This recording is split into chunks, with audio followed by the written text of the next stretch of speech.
Okay. Well, let's see if any of us remember where we're at here. All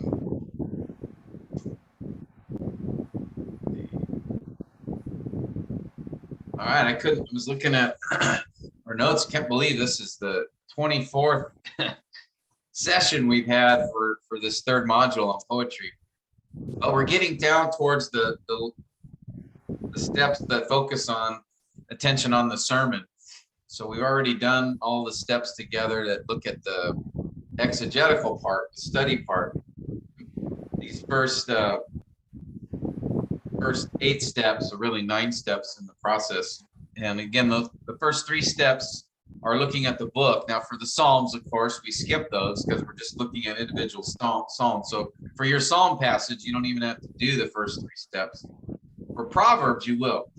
We'll cover that in a few weeks when we start looking at the wisdom literature. But for the poetic genre, for the Psalms, our focus is really on steps 4 through 9. Step 4 is the key, where we did all that work on the imagery, the parallelism, the figurative language, the other poetic devices. So we gave attention to all of those things. And then following that was the hopefully familiar steps that we've looked at before with the diagram, the textual observations, and those things, word studies, and stuff like that. So you can go to the previous sessions that cover those, and I'll show you what those are toward the end of our class today. So let's just remember all these steps: the poetic analysis, the diagram, textual observation, the significant words. What is all that meant to do? Again, the reminder: what's the goal of the exegetical process? What's the goal of the study that we put in? It's to find out the author's intent, right? That's what we're after. Again, what did the original author intend for his hearers to understand? And we summarize that in what we call the exegetical idea. If you remember back when we did the epistles, that's what we talked about: the author's what, why, how. That's the exegetical idea. That's the main point and the structure of the authors, or what the author said. And so we can kind of think about it this way. The goal of the exegesis is the exegetical idea, or in other words, the author, what the author intended. And we can express that simply by the author's what, why, how. So some of this, hopefully, most of this will be a review for you, but I just wanted to cover because it applies also to poetry, right? The poet wrote his poem with a specific meaning and point, an idea and structure to that poem. Okay, but before we're ready to move to the sermon, we first have to understand, again, the author. What did the author say? Why did he say it? And how did he say it? All right, if you remember the what, again, this is all the exegetical idea. The what is the subject of the passage.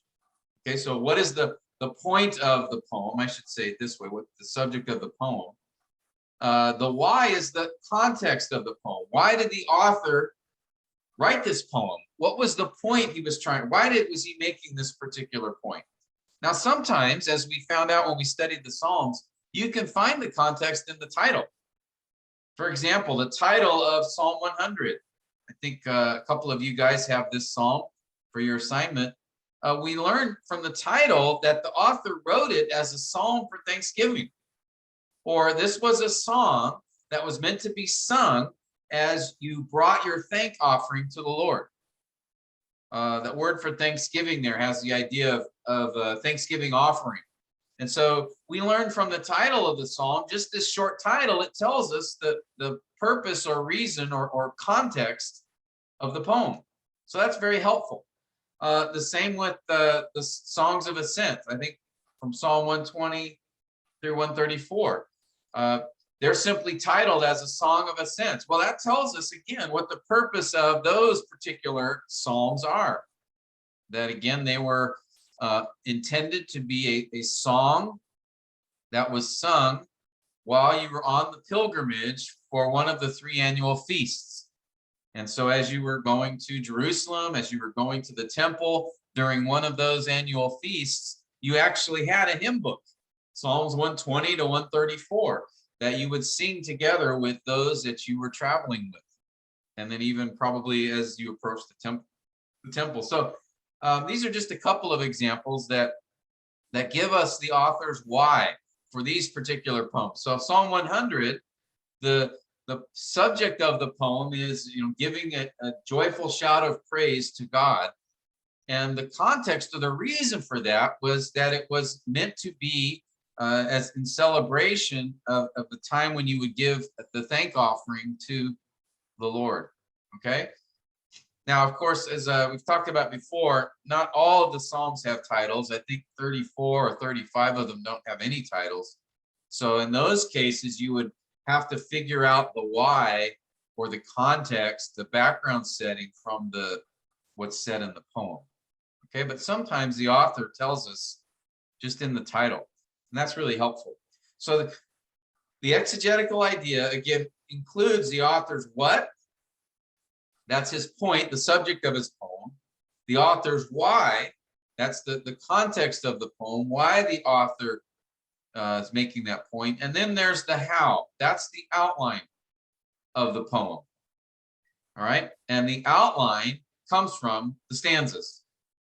Okay, so we can figure out the outline of a poem from each of the stanzas. Those are each of the outline points, if you will, in the poem. Okay, and so that's why we spent time looking at the structure of the poem and talking about the stanzas, because each stanza represents a unit of thought. And so in the poem, you have, 1, 2, 3, 4 stanzas. Each of those are a specific outline point from the author. Okay, we'll look at an example from the psalm in a little bit. Okay, now remember the exegetical idea. All right, that's what we're talking about here. That is the author's intended meaning. So the focus is on the author. All right, this is his point, an outline from the text. All right, so before we're ready to move to the sermon, we have to, again, be able to answer what the author said, why he said it, and how he explained it.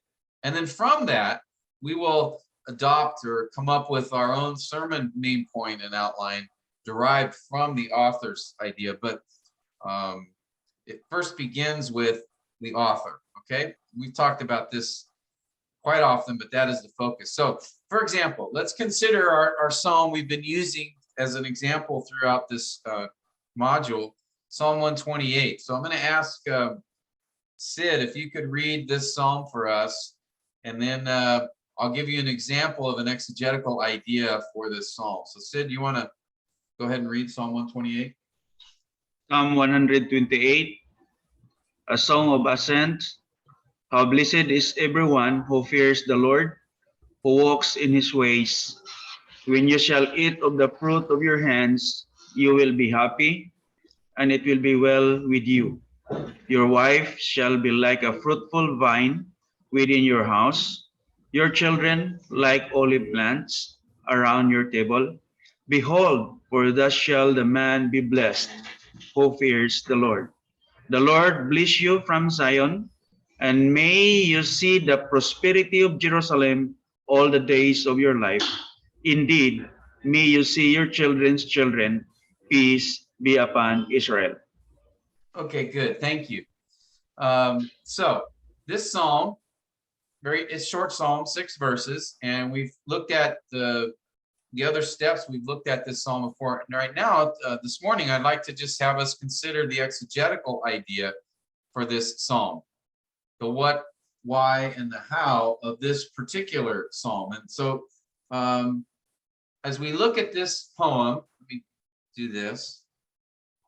Again, I know it's been a while since we studied this, so our memories may not be the best, but does anyone remember kind of what seems to be the author's point here from this particular psalm? What's its focus? Anyone remember, or just from reading it again, does that remind you what what could we say the author is what? The author's what is his main point? Anybody? Blessedness of the one who fears the Lord. Yeah, good. Blessedness of the one who fears the Lord. Yeah. And we could even add, if we wanted, in the work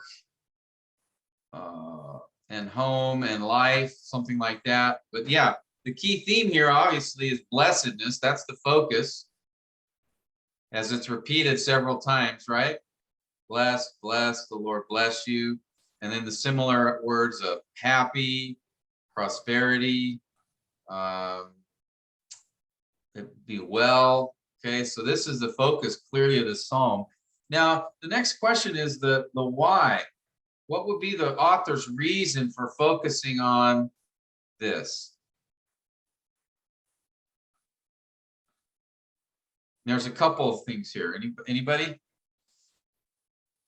That is what the godly family man. Yeah, so that he would be a godly family man, right? This is a wisdom psalm, so it's giving instruction of, okay, you want to have a home that honors the Lord, then be a man who fears the Lord, and you will be blessed. Okay, and also too, notice there's a title. It is a song of ascents. If you guys see that in the title, which tells us that it was intended to be sung during the 3 annual feasts. When you would be traveling with your family to Jerusalem. Okay, that's a key thing to remember here in this psalm. That you would be singing this song with your wife and your children and other families as you would travel, because this psalm was intended to be given and sung as part of these 3 annual feasts. All right, but the idea is that he's giving instruction about the man who fears the Lord is blessed because he wants the reader to be that man. Okay, and then the how. Well, any questions on that so far? No. Hopefully that makes sense. Yeah. Okay, so again, we're looking at here, this is the exegetical idea, right? The author's what, why, and how. And as far as the how is concerned, this comes from the stanzas of the poem. And again, I don't know if you remember, but we looked at this poem a while back, and the structure showed basically 2 stanzas. All right, the first stanza was verses 1 through 4, and the second stanza was verses 5 and 6. Now, how did we know that? Well, there were a couple of things that we wanted to take note of. First, notice there is what appears to be an inclusio in verses 1 and 4. Remember, an inclusio sort of like a bracket, the beginning and the end of a particular section that focuses on an idea or a theme. And here it appears that verse 1 and verse 4 have this inclusio. And secondly, notice there is a difference in the first 4 verses are statements. How blessed is everyone who fears. You will be happy, it will be well with you. Your wife will be like a fruitful vine, your children like olive plant. These are all statements in the indicative. But notice verses 5 and 6 are more like requests. May you see the prosperity of Jerusalem. May you see your children's children. And even the first one is the idea in the Hebrew is, may the Lord bless you. May peace be upon Israel. Right, so that's a shift in the grammar or style as well. So we see a distinction between verses 1 and 4 and verses 5 and 6. So these all, and then as well, verses 1 and 4 seems to focus on the home and the life of the man, whereas 5 and 6 talk about more of this, a broader sense of the city and the nation and even future generations. All of those were helpful to show us the structure of this poem, that there's two stanzas here. And this is a summary of all I just talked about. So basically the how for Psalm 128 is that the man is blessed by God in work and home. That's the first stanza. He's blessed by God in the community, or something like that. These can be improved upon, but I'm just trying to give you a general idea. Okay, so that gives us, let me just go up to here.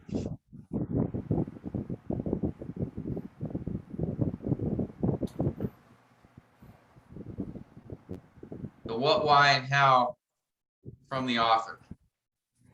Okay, now this is key, because from all the study that we've done, all the study you've done from step 4 through 8, that all is information is you put together to try to understand and identify this exegetical idea. This is the key, because this is what's going to then direct and guide you as you put the sermon together. It's the core thought or understanding of the poem.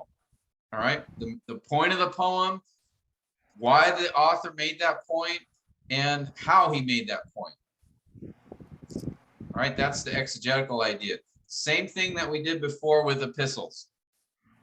All right, it's just here, it's a poem, but again, poems are instructional, just like epistles. The way the instruction is given is it's poetic. So you'll have figures of speech and those kinds of things, imagery, but it's still meant to communicate and teach a biblical truth, just like in an epistle. It's just the way that it's done is a little bit differently. So both for the epistles and for poetry, we have an exegetical idea that represents the author's what, his why, and his how. Okay, any questions on that? It's very clear, Pastor Tim. That makes sense? Yes. Okay.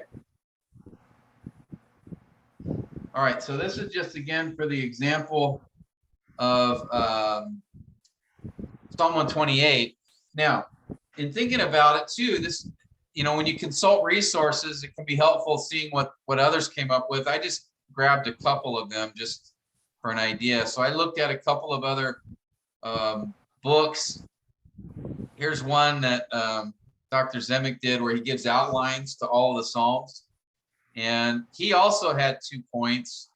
Again, these are exegetical ideas. So he has 2 proclamations of divine blessing upon a person who truly obeys the Lord. Okay, that's a little longer than what we had, but he says the first proclamation emphasizes productivity, what it produces. The second, longevity. So this one's a little more technical. I like the one from Dr. Barrick. Remember I told you about him, drbarrick.org. He came up with a very simple one, simple outline, and simple title, really: The Blessing of Family, Proclamation of Blessing, and Prayer for Blessing. Okay, that's a little simpler, but I think it reflects similar to what we had indicated on ours. All right, so that's just a couple. You can compare yours, but come up with your own first. All right, come up with your own first based on your study, and then it's helpful to see what others have put. Okay, now, having come up with that exegetical idea, we're now ready to move towards putting the sermon together and understanding what the text meant to the original audience. We now then can move towards explaining what it means to our audience. All right, so this is where we move. Once we come up with the author's main point, his intended meaning, that's the exegesis part. Remember, long ago we did this diagram where we had the exegesis side here on the left of your screen. That is the process of study to identify, to draw out the meaning from the text, what the author meant. Exposition over here on the right side is now the simple and clear communication of that passage so that our hearers can understand and apply it. Okay, so we're moving now from the exegesis side. Once we understand the author, we move towards the exposition side, which is now explaining this passage so that our hearers understand it and respond to it. Okay, and so that's where we now move. Now here's the entire process. We've already looked at these first 9 steps. That's the exegesis. That's the study of the poem. Now the exposition. These last 5 steps or 6 steps focus on how to prepare the sermon. Okay, and these steps, as you'll notice, are exactly the same, or almost the same, as what we have done before for both epistles and narratives. Okay, so these steps are nothing new. Now, how we preach a poem will be a little different than how we would preach a narrative or how we would preach an epistle. But as far as the timeless truths, meditation, the homiletical idea, these things are going to be very similar to what we've done before. Okay, so now that we've completed the exegesis, we are ready to focus on the exposition. All right. And again, this is review, so hopefully these things are coming back to your minds as we remind ourselves of this. All right, so having determined the exegetical idea of the passage, we now go to the next step, the first step of preparing the sermon, and that is to identify those timeless truths. Okay, again, remember, here's just another way to represent the process here of study, going from Scripture to our hearers. That begins with the exegesis, the exegetical steps, and then once we have the exegetical idea, it now moves towards preparing that sermon for our hearers so that they can understand. Okay? Now, so we're going to focus our attention from this point on the next week or two on reviewing these particular steps in preparing the sermon. And the first one, the bridge from the author's world to ours, is understanding the timeless truths. Because again, remember, when a poem is written, it's written, most of these poems in the Psalms are written from 3,500 to 2,500 years ago, okay, in a very different place, at a different time, in a different culture, different language. And so how do we move from when that poem was first written to an ancient group of people? How do we go from them and their world to us and our world today? What's the bridge between those two worlds, the biblical world and our present day world? And that is the timeless truths. All right, let me highlight it here. Give it another color. Whoops, didn't mean to do all of them. Just trying just to do this guy here. Try one more time. Let's see if this works. There we go. That's the bridge. That's the connection. All right. Now, who can tell me or tell us the timeless truth? Does anyone remember what that is? What that refers to? Anybody want to?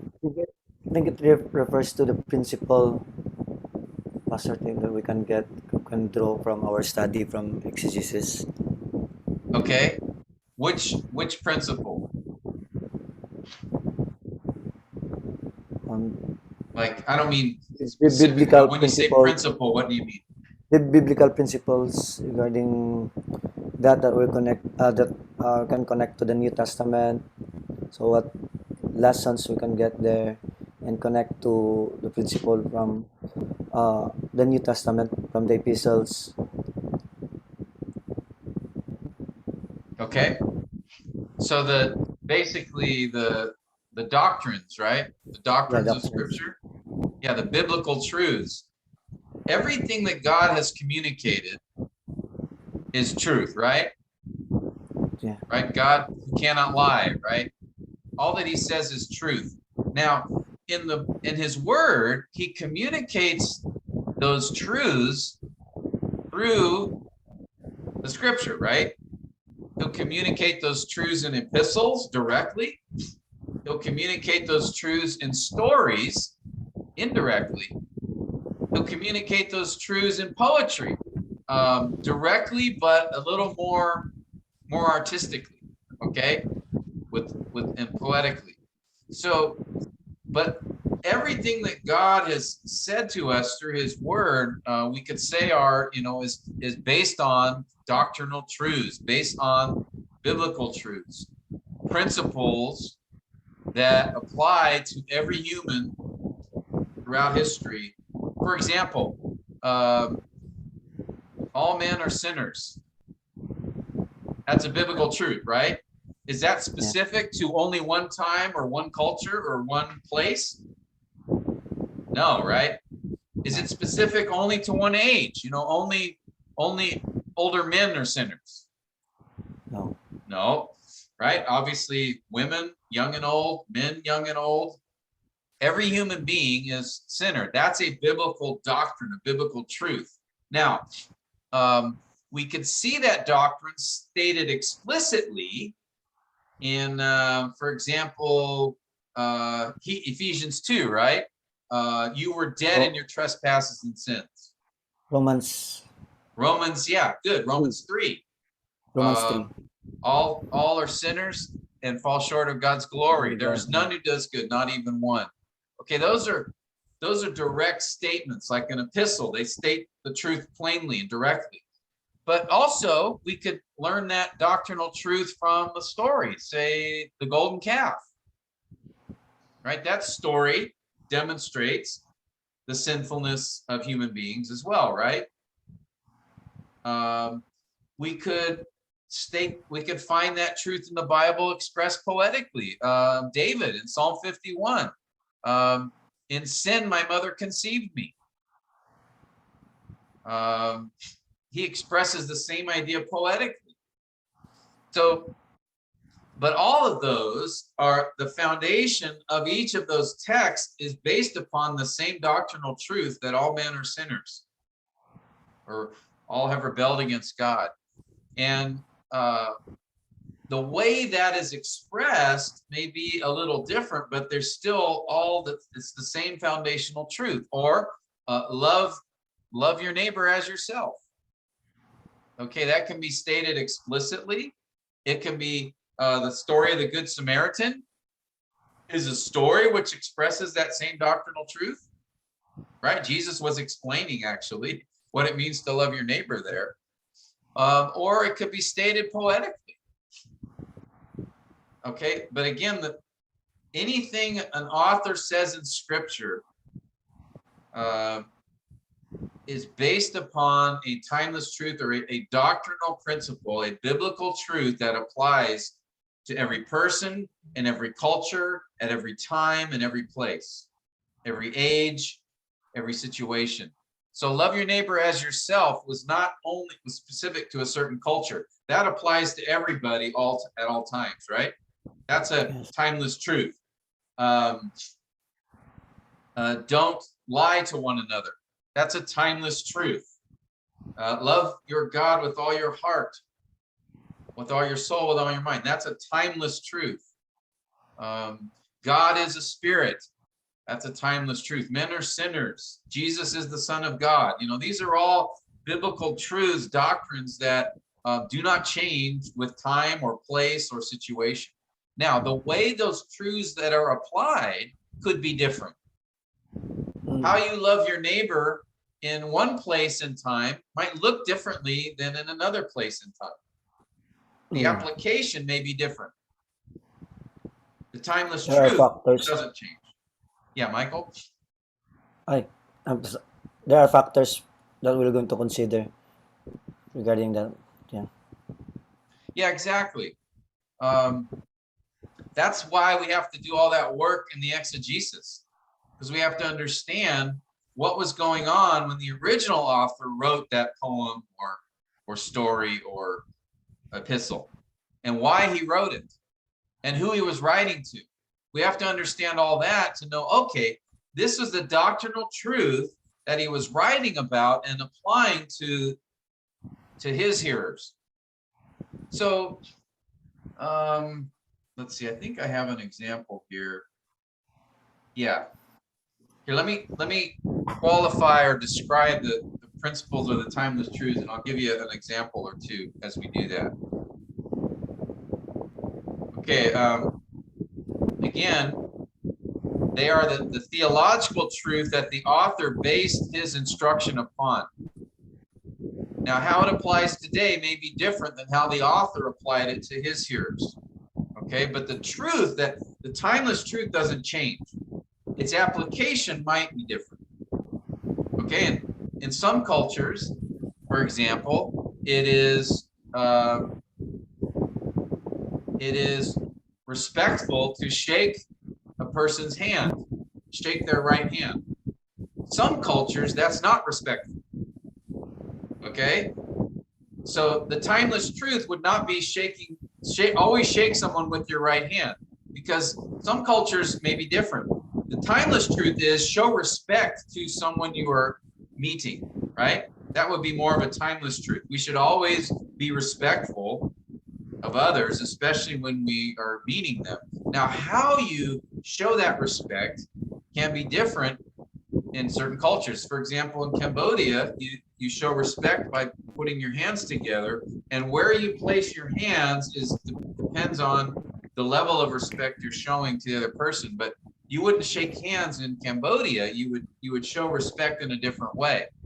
All right, but the timeless truth, if you will, would be this idea of showing respect. How you do that can depend upon the culture.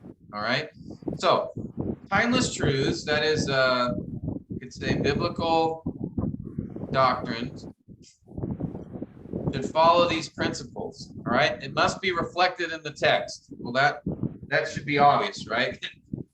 How is the doctrinal truth, how is the timeless truth seen in this passage? The second is, it must be timeless and not tied to a specific situation.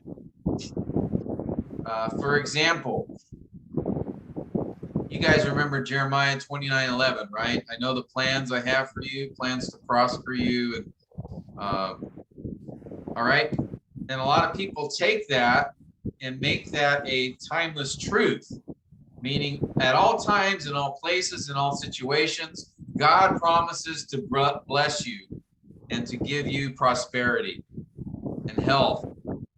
Okay, well, is that what Jeremiah 29:11 said? And I think we've, let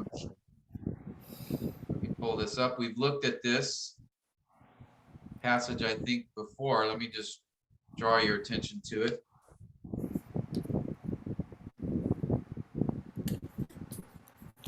Right? I know I have plans for you, plans for welfare, not for calamity, give you a future and a hope.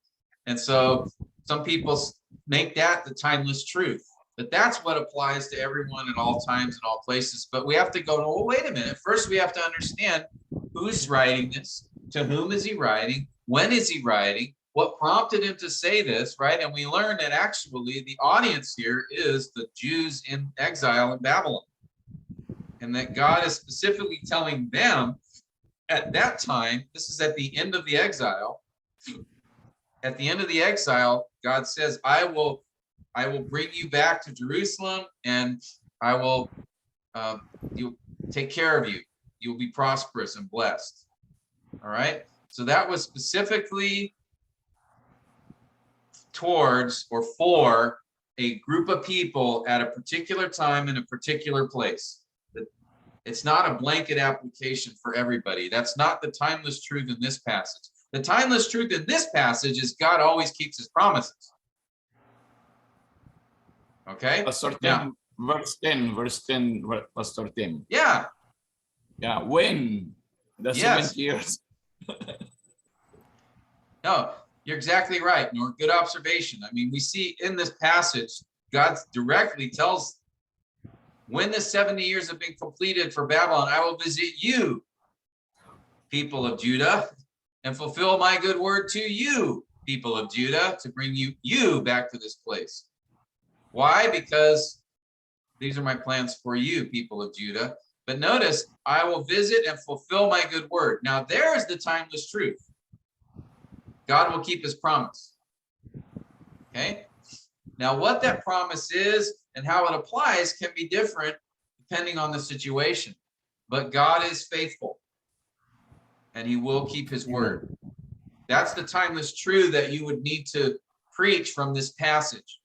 And how you would preach it is you could show it, how God fulfilled his promise in this particular case, you know, and that's what you could have in your sermon. But then the application would be, or the timeless truth would be, now God has made promises to us, and we can be confident he will keep them.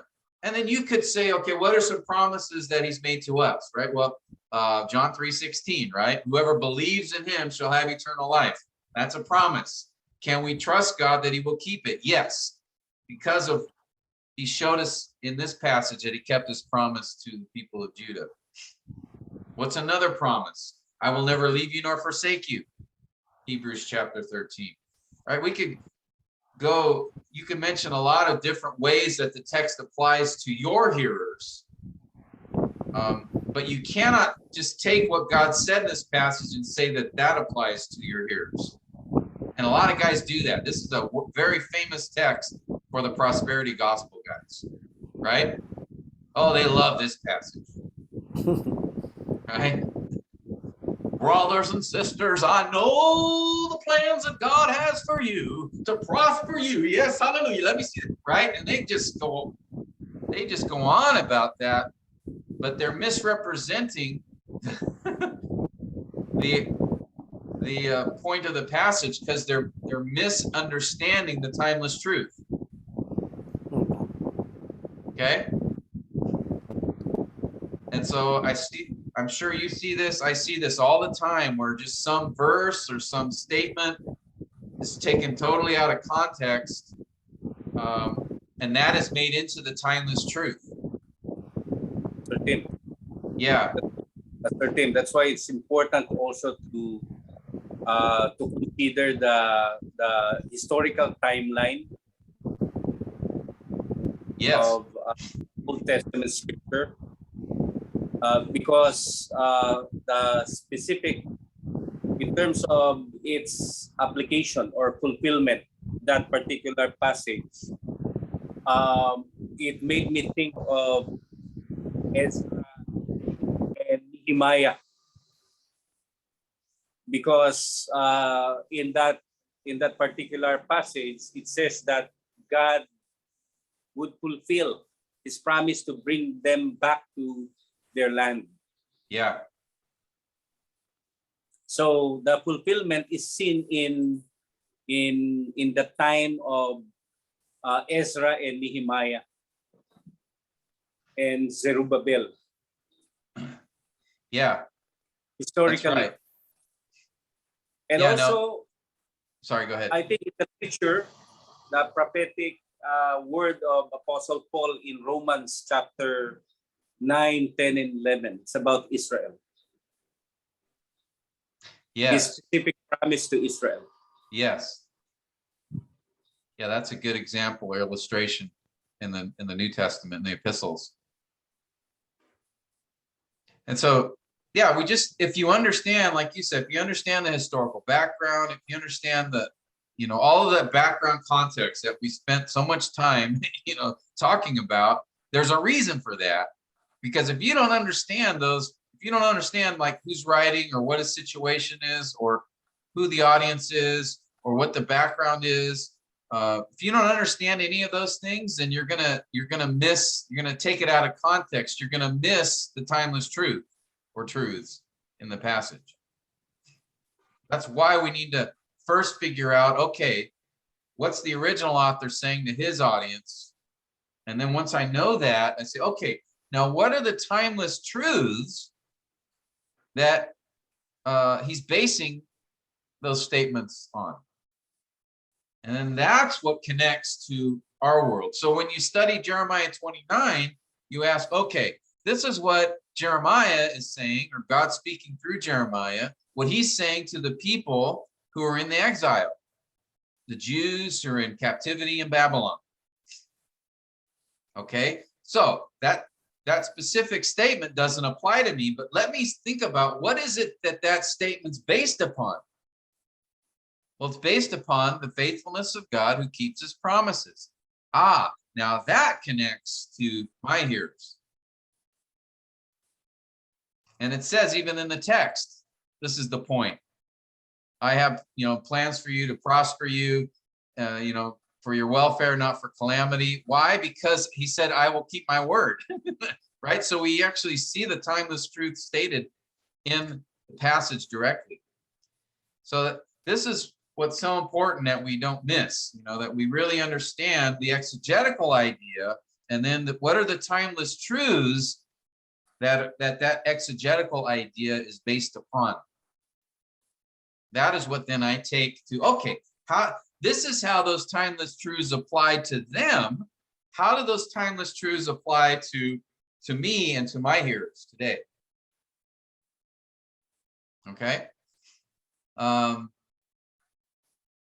We see a lot of passages that talk about, idol worship in the Old Testament. I know there are some cultures today, you may even know folks that still worship idols, but here in the United States, we see very little of that as far as statues, right? So but there are still people who worship idols in every culture, but the way that's expressed is a little different. All right, so the timeless truth would be, don't give your heart and your devotion to something other than God and worship it. Give that worship that should go to God. But, in the United States, most people don't worship a statue, but they certainly worship entertainment and sports and all kinds of other things. I guess it's okay. Basketball's okay, right? NBA is okay. But other stuff, you can't worship. Hey, Klay Thompson's back on the Warriors, man. So they're going to be pretty serious. Anyway, who cares? That's not eternal, but it's kind of fun anyway. I grew up near where the Warriors play, so I was a Warriors fan as a kid. But that has nothing to do with what we're talking about. Okay, so timeless truths. Very, very important. That's the bridge. It takes us from the author's world to our world, and it is what we will base our message upon, is the timeless truths in the passage. Okay?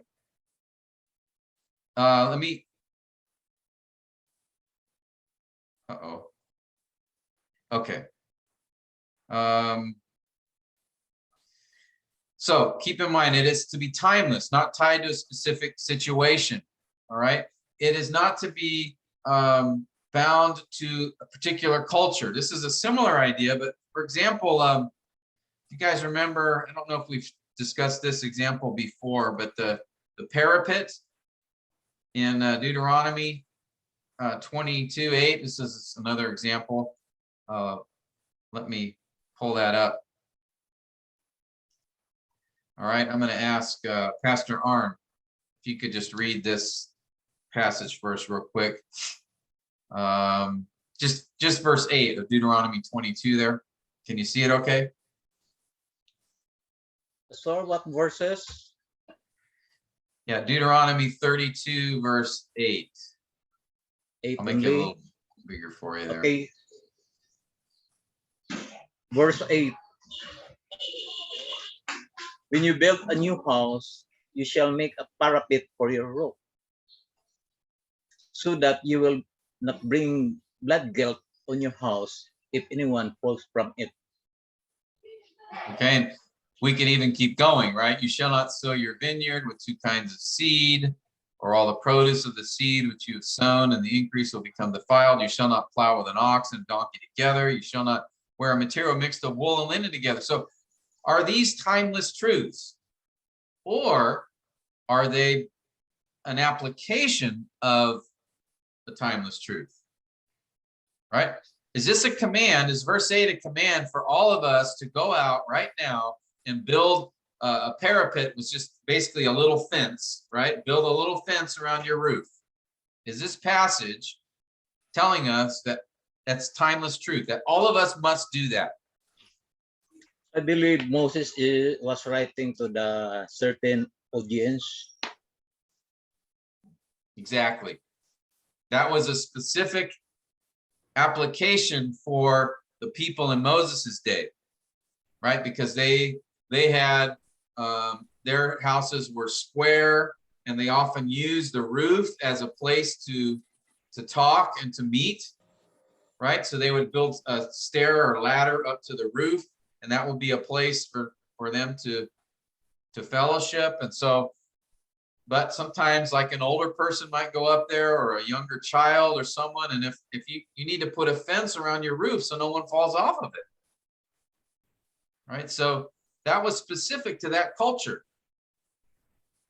But you know, a lot of houses where I live, they don't have, people don't go up on their roof. Okay, it's a big A-frame. That's not a place where people visit. Okay, so it doesn't apply here, but the timeless truth is that I need to consider my neighbor and not put him in danger if I can help that, right? Because notice he says, so that you will not bring blood guilt on your house, all right?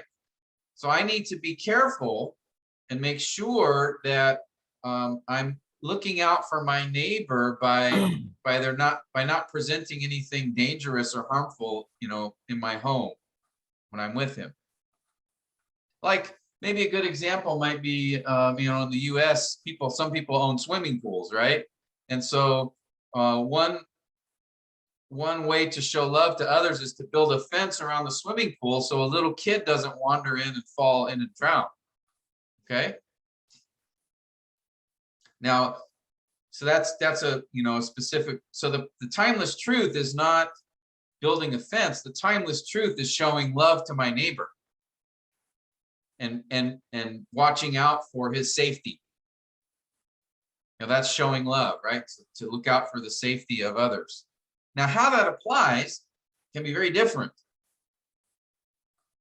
Okay. So when we come up with these timeless truths, they have to, again, it's kind of related to what we were just talking about. It's not tied to a specific situation, and it's not bound just to a specific culture or cultural practice. Okay. So just keep that in mind. As you're studying a passage, is what I'm studying here an application of a timeless truth, or is it a timeless truth itself? All right. In many passages, the timeless truth is right there. For example, right, Romans chapter 3, all are sinned and fall short of the glory of God. That's not a application. That's a timeless truth. That applies to everybody all the time. So sometimes the timeless truth is right on the surface of the text. Other times it's an application of a timeless truth. Okay? And that if you've studied the passage and you know the context of the passage and the background and all of that, then you'll know if it's an application of a timeless truth or a timeless truth itself. Okay? Let's see. All right, let me just cover these. We'll have to do our example next week. Timeless truth won't contradict another scripture. Okay, so for example, you know, when somebody takes Jeremiah 29:11 and says this applies to everybody, God will bless you and you'll have healing and long life, and well, that contradicts other places where, for example, Paul says any who desire to live in this be godly, to live a godly life will suffer. Okay. Or Jesus even, right? He promised suffering and persecution. So that would be a direct contradiction if I then say, well, the Bible teaches that God always has plans to bless and prosper you and keep you in good health. And well, no, he doesn't. Because I can point to a passage over here that says actually he promises the opposite. I'm gonna suffer in this life. So be careful. Your timeless truth should never contradict another truth in Scripture. Okay. Also, the timeless truth will be relevant. It will apply to both the author's hearers and to yours. And when you come up with a timeless truth, it should be written in a brief sentence. Written in a brief sentence. So we got a couple minutes. Let's do this for Psalm 128. Okay. Any timeless truth? What are some timeless truths? And again, there's often more than one. What are some timeless truths that you see here in the passage? Anybody?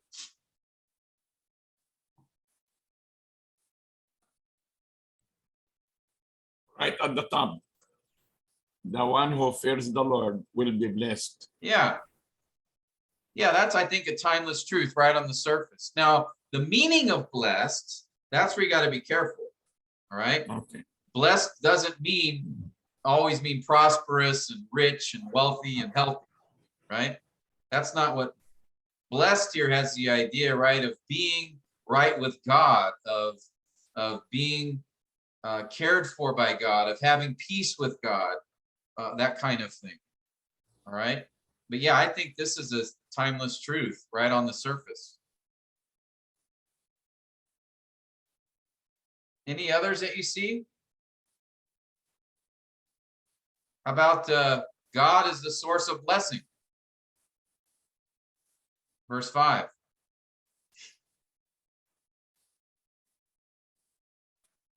Any others?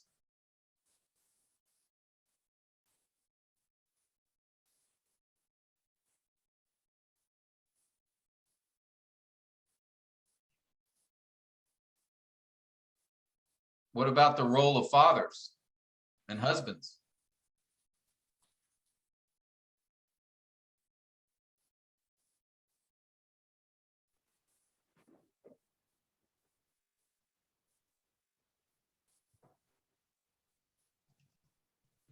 Yes, the leadership of the fathers.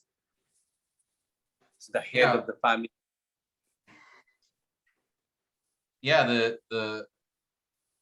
the father has a huge influence on his home. In this case, the example here is for good, but we could also say it for bad as well, right?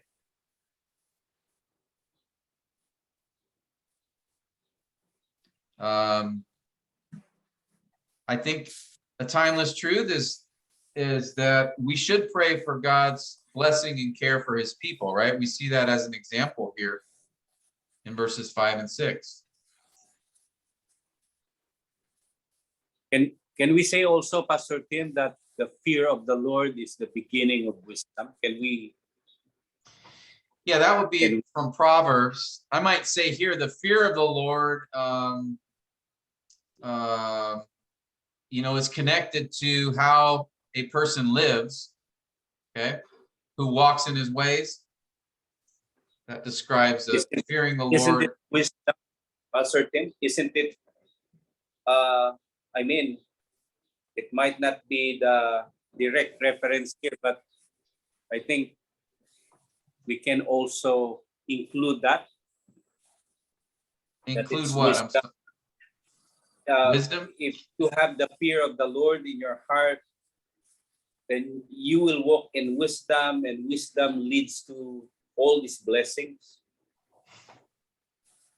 Yeah. Although it's not that, I believe it's not that direct reference in this particular passage. Yeah, again, we're looking for what truths these, what is said here, what truths are these based upon? That's what we're trying to find. Okay, so I put some examples in your notes. Whoops, I didn't write them here. That you can look for there, but It's just basically identifying what we see in the text that is the basis for statements that he makes. Okay, that's timeless. Okay, so we'll stop there for today. I want to briefly show you the schedule. Or here, let's do it this way.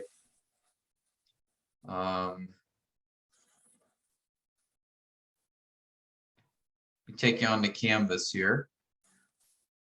If I can find it, here we go. Okay, let's do this first. All right.